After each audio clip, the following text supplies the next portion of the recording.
Hey everybody, welcome out to the Dice Tower. My name is Chris Yi. And I'm Wendy Yi. Today we're taking a look at a monstrosity of a game. This is Speakeasy by designer Lacerda, art and graphic design by Ian O'Toole, published by Eagle Gryphon Games. This trio, this combo, has put out a lot of big Euro games. They have, and this box is bigger than, at least wider, than many of the recent Eagle Gryphon games. But than any of the other ones, right? Yeah, you're right. This is the same size as like Galactic Cruise and Pampero, both of which were not from Eagle Gryphon, but have that kind of Lacerda-inspired kind of play to it, and came in a bigger box. This is the largest one that they've done yet. It is. In fact, I'm going to put down this box because it's so big that all I can hear is an echo chamber of like yelling into the box.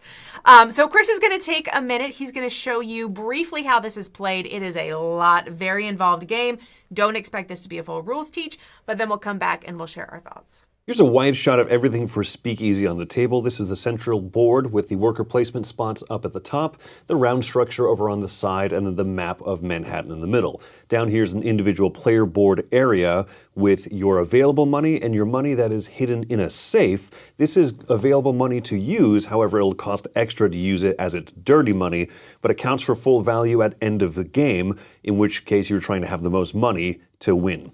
Over here is going to be the shipping, the dockyards area, and these represents the ships that you can purchase from, or you can even attack. And then over here on the right side is going to be all of the gangsters that will be coming out over the course of the game, added onto this board here to represent the areas that they are taking over. The game will last for 11 rounds, broken out into these 4 acts. The first act consists of 4 rounds, 4 worker placements for each player. At the end of the 4 worker placements, at the end of the act, more gangs will come out into the board, fighting, possibly destroying your buildings unless you protect them. More police officers will come out onto the board, making it more difficult, and you'll have to protect your buildings. And then there's end of act scoring over here for majorities of the 3 districts of the map. Once that's done, players will recall 3 of their workers, play the second act with 3 rounds of worker placement, gang warfare, police, and scoring. They'll do the third act with 3 workers again, and then lastly there will be 1 final round of worker placement, and then end of game scoring. This is a player board down here. One of the key features are 5 tracks that represent the player's different abilities, to have influence with different family members here, to sell and to produce rum and other illicit substances. Down here is the ability to truck and how far they can drive around to deliver those to their speakeasies. And down here is going to be their strength for fighting, either to take over enemy speakeasies or to defend as the enemies move onto the map. Now, players do not fight each other, they just fight these opponent speakeasies, opponent gangs as driven by the game. Over here you can make allies with the gang as well to help defend against other gangs. Each player is going to get a player aid like this, which outlines the whole game, outlines all of the worker placement spots, and then also explains the iconography and the symbology of the game.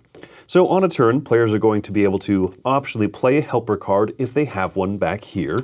These helper cards will give them one-time abilities, and then they go into the player's vault to be scored at the end of the game, whether spent or not.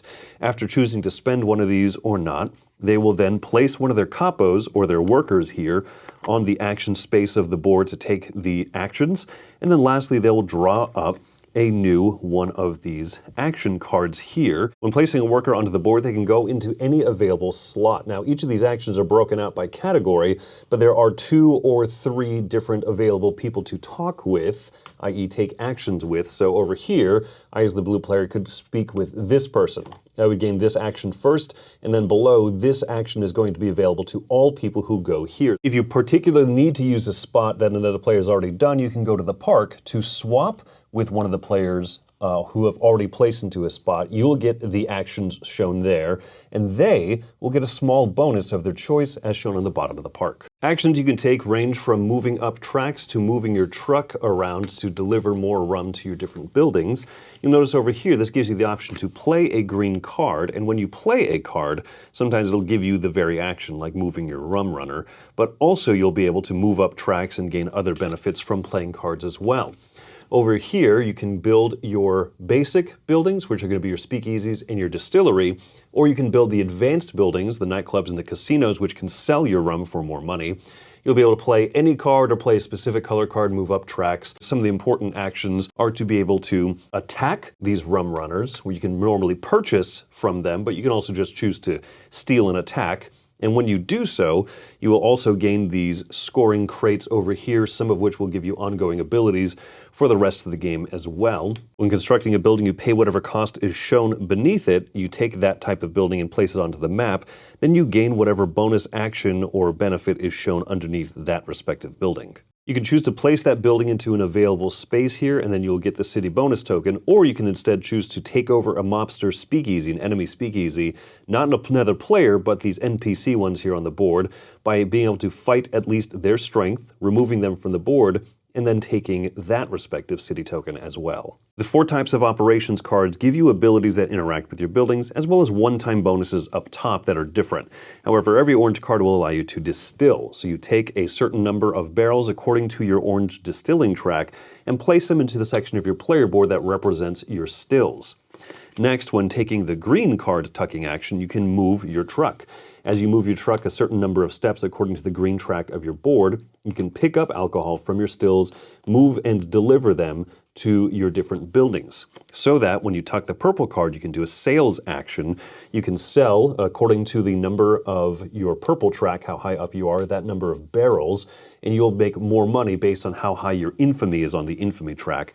And then the last action on the red card here is to protect your buildings. If you have family members available on your player board, you may pay a certain amount to come out here and protect your buildings from police officers. If this building right now was unprotected and there's an active police officer in the area, I cannot operate this building. But once it is protected, it will be protected from any police activity. Every time you advance on any of the 5 colored tracks of your player board, you'll increase your total infamy to reflect that. As you reach certain milestones, you get immediate bonuses like unlocking more family members. And when you reach these thresholds, this increases how much money you can sell your alcohol. The last action space here is going to be the restaurant, which you notice allows any number of player workers to come here. When you send a capo, you have to discard a card, and you must change your turn order in some degree when you come here. Next up, you'll be able to do any 2 of these things of your choice. You can play a card, you can play 2 city tiles, or you may play your books, and I'll explain those. If you choose to play an operations card, you'll take one of the cards from hand and play it into the slot, and if there's already a card in there, you'll simply remove it, play the new one in, gain the immediate bonus on the top, and then the action of that color. If you choose to activate city tokens, you'll be able to activate 2 of these tokens off of your board, which will allow you to take various actions, draw more cards, produce, sell alcohol, so on and so forth.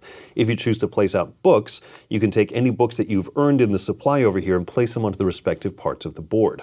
If players have reached at least this level of the infamy track, they can place one of the books out here into the space, gaining the associated bonus they cover, as well as money into their vault.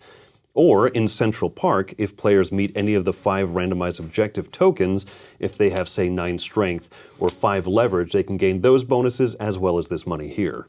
The 3 main areas, Uptown, Midtown, and Downtown, also have different goals randomized at the start of each game. And lastly, if I meet these required numbers over here for either ships assaulted and robbed from by taking their crates, or over here by having different protected buildings, I can come out here, claim these spaces, and get that money in my vault. Once all the workers for an act have been used, gang warfare will break out. Starting with the lower numbered district here, a new gangster, in this case Bugsy Siegel, will come out and he'll attack at a value of 8. Now, players do have forewarning ahead of time because they see which districts will be attacked. But when Bugsy Siegel comes out, he's going to attack at strength 8, and so anyone who has buildings in that district will have to defend based on the yellow track, spending extra goons, and paying for any gangs they've allied with for their fighting strength. Then any districts that have these cardboard police tokens, they'll have those replaced by an actual police officer shutting down buildings here unless they are protected by a family member. Players will then count the number of districts they control in Uptown, Midtown, and Downtown by determining who has stronger buildings and who has protected buildings. Now, based on this chart here, players are going to pay out, so whoever has the most gets the topmost. Any ties are going to be given the lower amount, and then the bottom player will be paid out the last. And you'll do that for all 3 zones. At the end of the last act, players will earn money for each of their protected buildings on the board, as well as each of the unique bottles they have from the helper cards they got. So because these 2 white bottles here repeat, I will only score, in this case, 35 of the end game point bonus from that.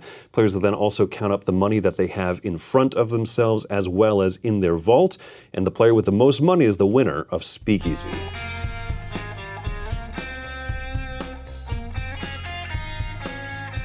starting off with like the theme and the componentry, I think the theme is really fun. It's kind of I treat like 1920s bootlegging as like a little just like fantasy, right? Like real people got hurt and all that stuff. I don't love that, but this is like it's fantasy it's to like me. Pretend land to you. Okay, no, that's fair. I think that it, like components wise, I think that it is absolutely beautiful. I think the way that they tied that in, thematically, time period wise, I think it's gorgeous. I think that the practicality of like the tucking of the cards, but also showing the pictures through is very pretty. And they have like the little stands. So you could like have a little piece that lets it stand up so you can tuck the cards a little easier. Took me a long time to figure out what that was. That's clever. So I think that like the actual like production of the game, absolutely beautiful, fits a lot with that E&R Tool artwork mixed with the Eagle Griffin production that we see in a lot of these Lacerda games. Well, and also the graphic design, right? Yeah. Of being able to lay things out. The board is a player aid, you know what I mean, It is. in the way that it's laid out. Hey, how does the upkeep phase work? It's all over here. How do the worker placement actions work? They're all right over here. There's only a few icons I felt like I needed to look up during the game. Most of the time, everything made sense after the teach. Well, and a thing that you pointed out, you said, "Hey, Chris, look how small this player aid is. It's just like a half-size sheet that folds over one, or like a quarter-size sheet. It's not a menu like in Lisboa or in Inventions or some of the other It's not its own Lacerda separate games. rule book. And even at that, I almost never had to reference it because most stuff made sense. And when I did want to reference it, I thought it was a solid player aid. Yeah, very good. I think the one, like, a negative for me, and this is not going to, like, affect the score negative, but you have to know this going into... Are you talking about table presence? It's the table space that this game takes up. Oh, big. Right. Yeah. It might not fit on every table that easily, especially if you're trying to play with, like, 4 players. Even playing the 2 of us... Yeah, this would we have not to, fit on our kitchen table. It will fit on our gaming table. But it will not fit on our kitchen table. We have smaller kitchen table, right? We do, but... But and even sometimes like reaching for worker placement spots, like most turns you were like I'm standing up to reach. throwing the little dudes. The box is deeper, it's bigger, it takes up. I mean, you can fit 4 players on our gaming table, but then you have to kind of balance like certain resources and stuff on the edges of the table, and where's your vault's going to fit? Yeah, so that's a factor to consider. It does not affect my score. It's going down a whole point because of that, but. Be aware. It is a massive game. In fact, this box is massive. I think we mentioned that already. But, but actual gameplay of this, one thing I love about Lacerda games is that he takes his themes and he really ties them into the mechanism of the game. And this one, I see that and I feel like, yes, he's finally going back to some of his roots, some of his classic games, where I really, really feel that as you are taking your actions, as you're taking your turns, everything makes so much sense because that theme is tied in so well.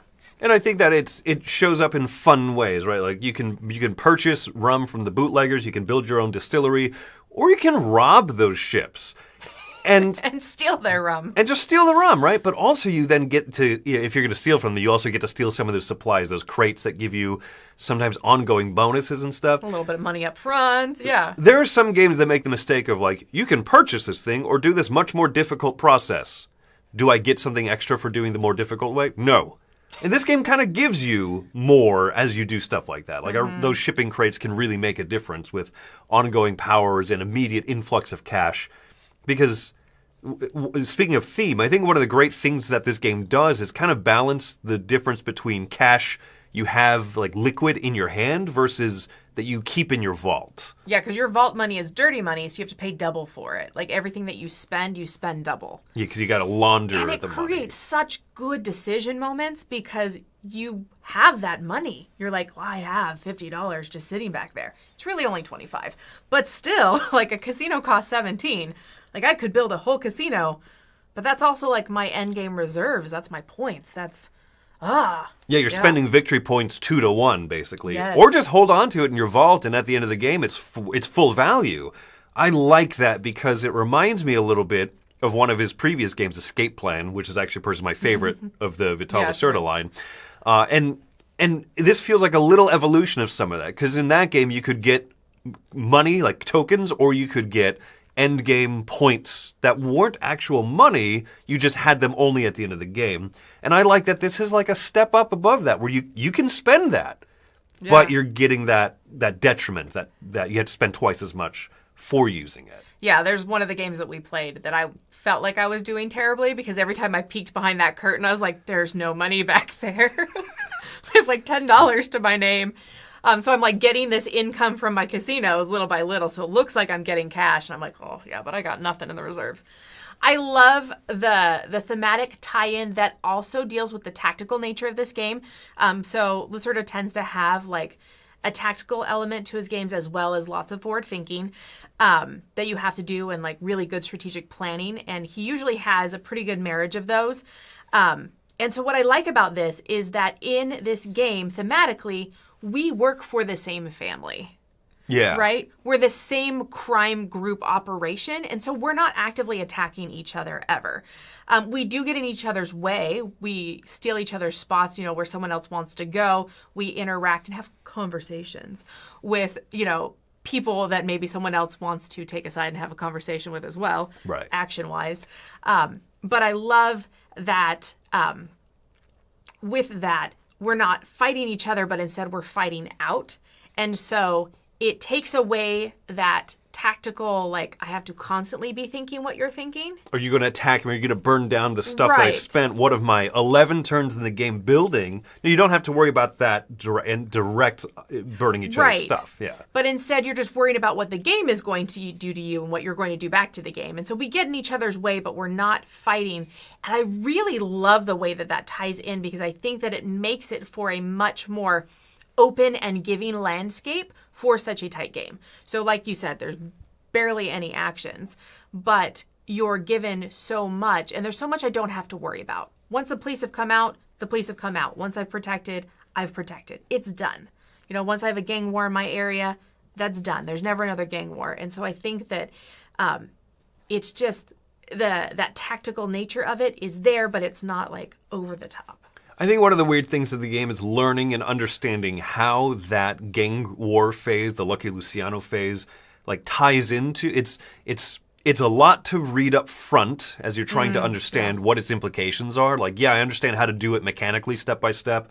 And then you play the game and you go, oh, bad guys are coming in, enemy gangs are coming in and burning down my speakeasies because I wasn't ready for this fight. You know what I mean? Yeah. Or I built into a place thinking that this is safe for now, but then in a few more turns, it's getting burned down. And so I like that the game has this system of fighting against you, but it doesn't drown you in difficulty. But you really have to plan for it. And when you only have 11 turns in the game, you have to sit there and think, okay, when you first play, you want to try to do everything. You want to build a distillery. You want to run rum with your cool trucks because the cool truck meeples. And you also want to attack ships, and you also want to defend and protect all of your things, and you also want to fight the gangs and ally with gangs and stuff. And you realize at some point, you only have so much time. You kind of need to focus on a few paths and what can you do in the time remaining that you have before the next gang war, before the end of the game. And I think that's when the game kind of starts coming to life. It's all fun buttons to push and levers to pull. And then when you understand how the police coming out, the sequence of it all, the game does come to life in a cooler way. It does. And there will be games where you maybe never build a casino, and there may be games where you never fight a ship, and that's fine. I think it is one that you do need to kind of focus in and make a plan from the beginning and kind of stick with that plan. Obviously, you have to pivot as the game changes. But there's so much in this to explore because you can't do it all. I think one of the... I just think that creates that desire for me to come back to it time and time again. The game is tight, right? And I keep mentioning 11 actions, right? There's only so many turns you have in the game. But also, the game is fairly giving, right? As tight as it is. So, for example, you can always play one of those helper cards at the start of your turn. So getting those feels great because they're endgame points, they're endgame money. But also, they're a one-time use effect that really can help you get that card draw that you needed, get that extra resource, get those few bucks that you're shy, what I mean? And so you do that. Each worker placement spot is multiple steps of actions, but it also doesn't feel overly procedural. It just kind of gives you lots of things. And when you tuck a card, it feels great because you get an immediate bonus and you get a whole nother action from it. So there's just like lots of ways that the game says like, ooh, it's going to be tight. Are you going to be able to afford this? Oh, I can't afford it. unless I dig in my savings, I spend that 2 to 1. Yes. And then I can, and there's times where like burning that money is totally worth it. So I like that the game gives you pressure, but also gives you these really nice little escape valves. It does, yeah. So this one, I'm coming in at an 8.5. I think this is a solid, excellent game. This is one of my favorite Lacerdas of the last few years. I'm just really happy with how this whole package has come together. Thematically, tactically, strategically, all of that. I think that the components, the pieces, all of that, it just fits into such a beautiful package. Yeah, it's one I want to come back to and play again and try and explore different strategies of how to earn that money. For me, I'm also giving this one an 8.5. My biggest complaints about it, as I said, are just kind of the table spread, the size. The player boards are larger than they need be. If they had cut down the cards to mini Euro cards, it wouldn't have featured, Till's fantastic artwork, right?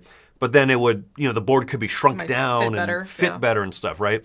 Those are my biggest complaints. Otherwise, this game does so much right, so much that I really, really, thoroughly enjoy. It has some familiarity from Escape Plan, but it doesn't feel like the same game. It doesn't even feel like a 1 point. It's definitely not the same game, yeah. It's so different. It's so different. And yet there's little aspects of it that I look at and go, ooh, this kind of reminds me of that, and some of my favorite parts of it. And I think that that's great. I think that that's it's such a fun, I don't know, it's just such a fun, as we often say, thematic experience in this Euro game. You want to fight, you want to join some gangs, you want to, ally with some people and pay them to kind of bump off someone. You want to go to the docks and raid a ship. There's a lot of ways that the game just gives and also requires a lot, but you almost never feel like you're taking a complete wasted turn. I'm going to the spot because I have to, right? Yeah. There's that worker placement spot that lets you swap with someone else, and you get to take an action space that was already taken. But you're giving that other person like a small little boon for swapping with them. You know what I mean? Like the game gives you all these escape valves, but also is giving to the other player. Things like that make this whole package come together, I think, in just an excellent, excellent game. Well, awesome. Well, there you go. That is a seal of excellence from the both of us. We do have a couple shout outs that we want to give. So first off, we have Andrew Belleville. Thanks for supporting us. Absolutely. Tracy's Shenanigans. Tracy, whatever you're shenanigans, I approve. We also have Gregory Nidek. He's also known as Silent G, potentially, or he means don't pronounce the G in his last name. Gregory Nidek. All the G's are silent. Well, there you go, folks. That's our review of Speakeasy. Let us know what you think of it below, of course. And thanks for coming out to the Dice Tower. My name's Chris Yi. I'm Wendy Yi. Take care and run some rum.